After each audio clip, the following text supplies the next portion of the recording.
우리가 새해가 돼서 특별 새벽기도 하기 위해서 나왔는데 어떤 기도 제목을 가지고 기도할까? 이것이 이제 우리의 숙제일 수 있습니다.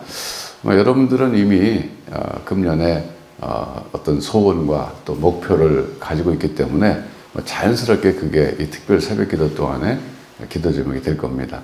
그게 플러스해서 제가 기도 제목 한 가지 오늘 더 드리려고 합니다. 근데 이것은 제가 드리는 것이 아니라 사도 바울의 기도 속에서 들어있는 것이기 때문에 어떻게 보면 사도 바울이 여러분에게 제안하는 기도 제목이라고 할 수 있습니다. 이 기도는 사도 바울이 에베소 교회 교인들을 위해서 하는 것인데 사도 바울은 사실은 영적으로 굉장히 거인 아닙니까? 근데 그분이 에베소 교회 교인들 성도들을 위해서 기도할 때 이렇게 됐으면 좋겠다 그들이 이렇게 기도한 거니까 이거는 우리에게도 해당되는 겁니다. 우리도 사도 바울이 우리를 위해서 기도한다면 아마 이렇게 기도하셨겠지 생각하면서 우리가 보면 좀 깨달음이 있을 텐데, 우선 그 하나님에 대한 호칭이 참 재밌어요. 14절 15절에 보니까 내가 하늘과 땅에 있는 각 족속에게 이름을 주신 아버지 앞에 무릎을 꿇고 비노니 그랬어요. 그러니까 지금 에베소 교인들은 소위 이방인들입니다. 그 이방인들이기 때문에 사도 바울이 여기서 특별히 각 족속에게 이름을 주셨다. 즉 하나님은 천하 모든 만민의 하나님이시다. 주인이시다. 이 점을 먼저 강조하고 계십니다. 그러면서 무릎을 꿇고 빈다 그랬어요. 저는 이 구절 처음 봤을 때 참 아주 반가웠습니다. 왜냐하면 우리 한국교회는 무릎 꿇고 기도하는데 제가 전에 그 미국 사람들 기도하는 거 보니까 소파에 앉아가지고 다리를 탁 꼬고 기도하는데 표정은 굉장히 경건한데 왠지 마음에 와닿질 않는 거예요. 그래서 굉장히 경건해요. 근데 와닿지가 않아. 또 제가 이제 전에 미국 사람들 이제 뭐 도슨 트로트맨이나 이런 그 내비게이터 창시자거든요. 이분이 기도하는 거를 책 속에 읽다 보니까 자기는 호숫가를 산책하면서 기도한대. 그래서 이게 산책이냐 기도냐 이제 좀 그런 생각하고 그랬는데 무릎을 꿇고 기도한다 그래서 역시 맞아. 무릎 꿇는 게 이게 기도의 정자세야. 그런 생각을 한 적이 있었어요. 그러니까 사도 바울도 무릎을 꿇고 기도한다. 이거는 아주 낮아진 자세로 하나님께 기도한다. 그런 것을 뜻합니다. 요즘은 그래서 우리가 교회 생활도 의자 생활하기 때문에 상당히 좀 뭔가 아쉬워요. 근데 나이가 드니까 무릎 꿇는 거는 완전히 벌 받는 겁니다. 그래서 도저히 할 수 없는데, 그래도 가능하면, 할 수 있으면 여러분이 그런 장소가 되면 무릎 꿇고 기도하는 게 참 좋습니다. 그 다음부터 이제 기도 내용이에요. 기도 내용이 여기 굉장히 어려운 개념의 단어들이 많이 등장하기 때문에 도대체 뭘 구하신 거지? 이런 생각이 들어요. 문장을 좀 분석해봐도 분석도 잘 안 돼요. 한국말로는 잘 안 됩니다. 막 영어나 이제 헬라어 보면 이제 관계대명사로 막 연결해서 이렇게 수식어가 붙어서 그나마 조금 알 것 같은데 한국말은 그런 게 없잖아요. 이렇게 탁탁 끊어지잖아요. 이렇게. 그래갖고 이게 정확한 뜻이 모르는데 한마디로 말하면요. 쉽게 말씀드리면 18절에 그리스도의 사랑을 알게 해주세요. 이 기도예요. 이게 그 한마디예요. 이 그리스도의 사랑을 알게 해주세요. 하나님이 이 에베소 교인들에게 하나님 그 그리스도의 사랑이 뭔지 좀 알게 해주세요. 이게 이 기도의 핵심 중에 핵심입니다. 그리고 나머지 뭐 그리스도의 사랑에 대한 수식어가 여기 보면 그 너비와 길이와 높이와 깊이가 어떠함을 깨달아 그게 전부 그리스도의 사랑에게 연결이 됩니다. 그리고 이 그리스도의 사랑은 지식에 넘치는 그리스도의 사랑이에요. 지식에 넘친다는 건 뭐냐면 우리의 그 지식을 뛰어넘는 도저히 우리 인간의 지식으로서는 다 헤아릴 수 없는 그런 사랑이다. 그런 얘기예요. 그러면 여기서 도대체 그리스도의 사랑이 뭐냐면요. 뭔가 생각해 봐야 되는데 이렇게 생각해 봐야 돼요. 그리스도가 우리에게 주신 사랑을 말하느냐. 1차적으로. 그러니까 이것도 성립이 되죠. 예수님이 우리를 위해서 인간이 되셨고 대신 십자가에서 고난을 받으시고 죽어주시고 부활하셔서 구원해 주셨다. 이게 그리스도의 사랑이에요. 그런데 여기서 이걸 그렇게 해석하냐면은 물론 여기 이제 그 영어에 보면은 그 전치사 of가 있잖아요.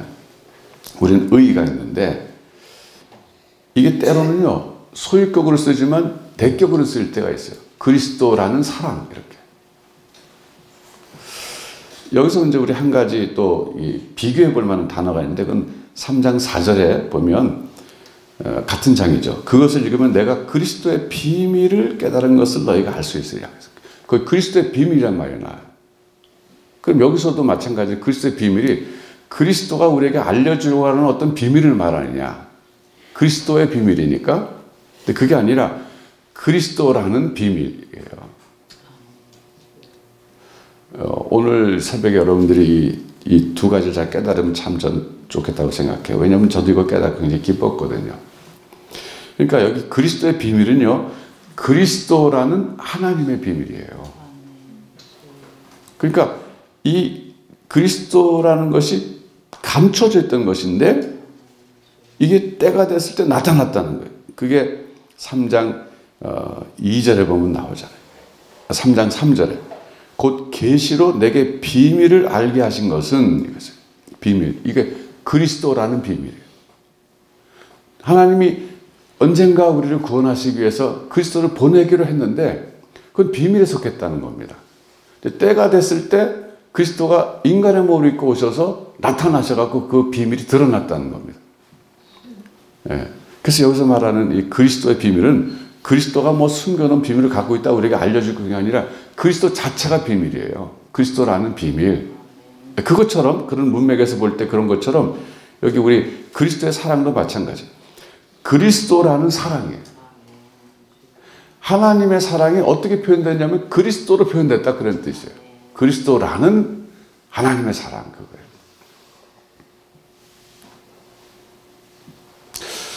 여러분 금년에는요. 여러분들이 이 그리스도라는 하나님의 사랑을 더 깊이 있게 깨달으시기를 주님의 이름으로 축원합니다. 왜냐하면 저도 요즘 살아보니까 더 느끼는데요. 우리가 영생보다는 생전에 급급한 삶을 살아가고 있어요. 다시 말하면 인생을 어떻게 하면 좀 더 우리가 의식주 문제 해결하면서 자녀들 좀 잘 교육시키면서 좀 더 어떻게 보면 건강하게 그리고 또 남에게 좀 이렇게 베풀면서 살아갈 수 있을까? 여기 100% 따지면 거의 70% 80% 그쪽으로 하중이 쏠려 있어요. 여러분 그렇지 않습니까? 네. 영생이라는 것은 이건 하나님 우리에게 주시는 정말 지식을 초월하는 하나님의 놀라운 축복인데 이걸 사모하는 것보다는 당장 이 생존 문제 여기에 굉장히 많은 비중을 두고 우리가 살아가요. 작년에도 그렇게 살아왔을 거예요. 근데 금년에는 적어도 50대 50으로 한번 해보자 그거예요. 제 욕심 같아서는 이 영생의 한 70% 80%의 발을 좀 무게중심 놓고 이 생존 문제 한 20% 30% 놓고 살아보자 그러고 싶은데 그게 또 잘 안 되잖아요. 그러니까 최소한 더 금년에 균형 좀 잡아보자. 여러분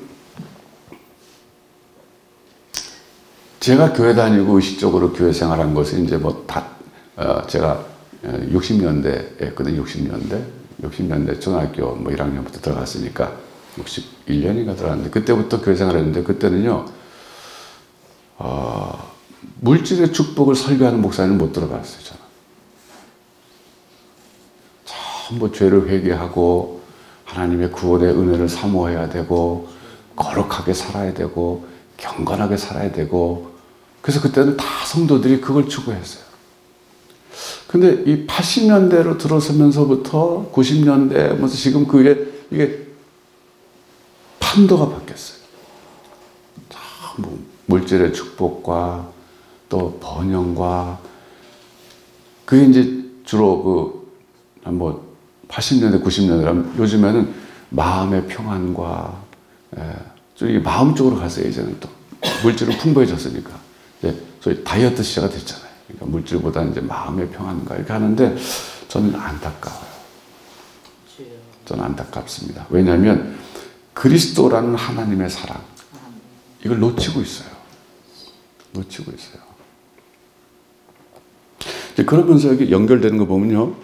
그럼 그리스도의 사랑을 알게 되면 어떤 일이 있냐면 19절에 이어지는데 하나님의 모든 충만하신 것으로 너에게 충만하게 하시길 구하노라. 이게 뭐냐면요. 그리스도라는 하나님의 사랑을 알면 하나님의 충만함 속에 우리가 거하게 된다. 그런 뜻이에요.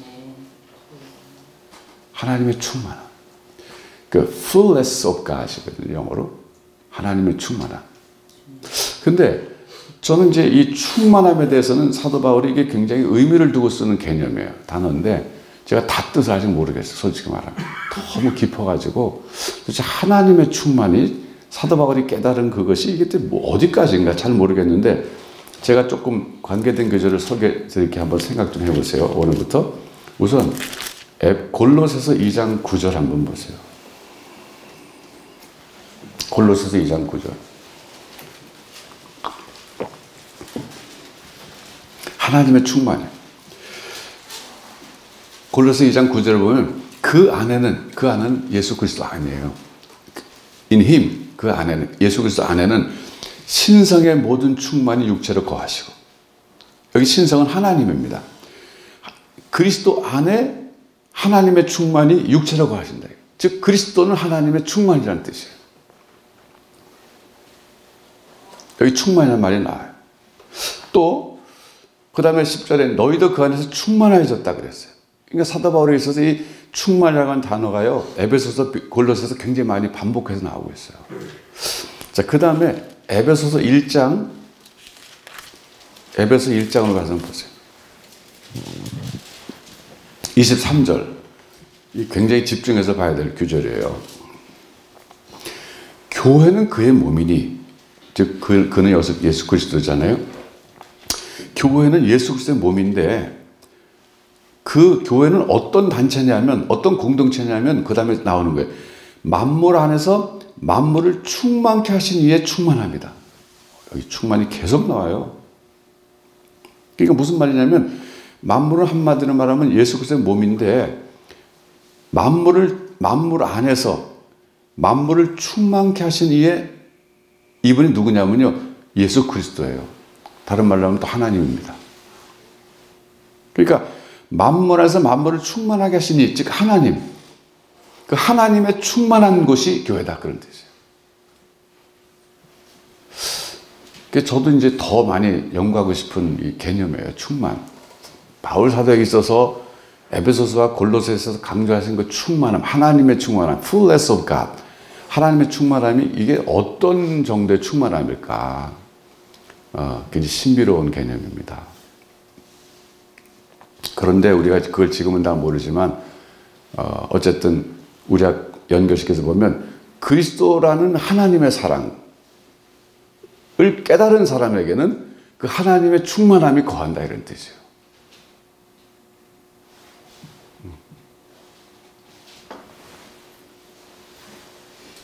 참 제가 안타까움을 느끼고 죄송함을 느끼고 제가 좀 더 깊이 깨달았으면 좀 쉽게 더 설명할 텐데 아직은 제가 잘 모르겠어요.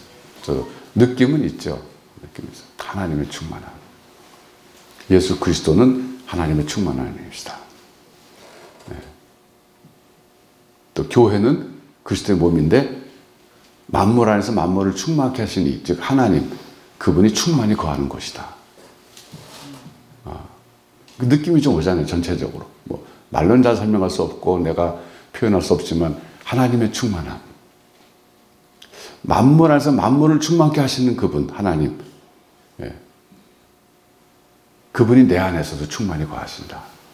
나를 충만하게 하신다. 이게 축복이죠. 예. 여러분께서 금년에는 여러분의 그 삶의 어떤 무게중심을 영적인 것에 조금 더 한번 이렇게 보내보십시오. 그게요, 여러분의 그 생존을 위한 삶에도 원동력이 될 겁니다. 절대 이게 무관한 게 아니에요. 사람은 하나님 이렇게 만드셨어요. 영적으로 충만해져야 주신 물질도 누릴 수 있는 존재입니다. 안 그러면 누리지 못해요. 그래서 여러분이 바쁘게 세상 속에서 살아가고 그런다 할지라도 마음속에서는 항상 그리스도라는 하나님의 사랑도 알게 해주세요. 하나님, 제가 그리스도라는 하나님의 신비 더 알게 해주세요. 그래서 하나님의 충만함 속에서 제가 그 충만을 누리게 해주세요. 이게 얼마나 좋은 기도입니까?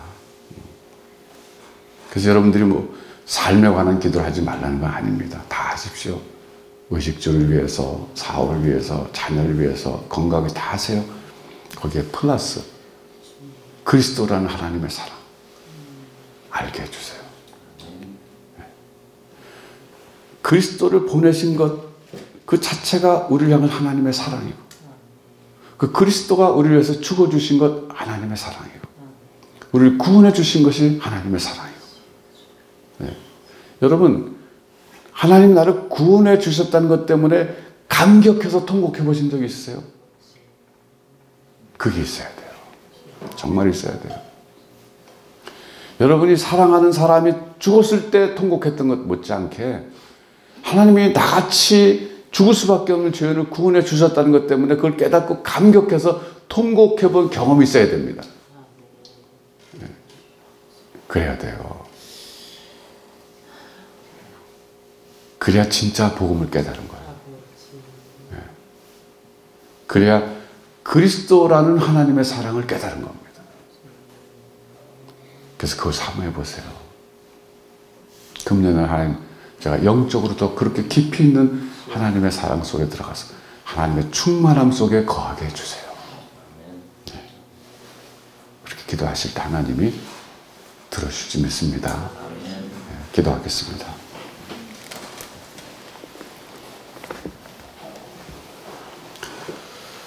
하나님 아버지, 신년 새벽에 주 앞에 나와서 우리가 기도할 것 많이 있습니다. 그런데 오늘 말씀을 통해서 한 가지 기도 제목 더 주시니 감사합니다. 이 그리스도라는 하나님의 신비, 이 그리스도라는 하나님의 사랑을 금년에는 더욱더 깊이 있게 깨닫게 하시고 느끼게 하시고 경험하게 하여 주시옵소서. 그래서 하나님의 충만하심이 무엇인지 우리가 알게 하시고 누리게 하여 주시옵소서.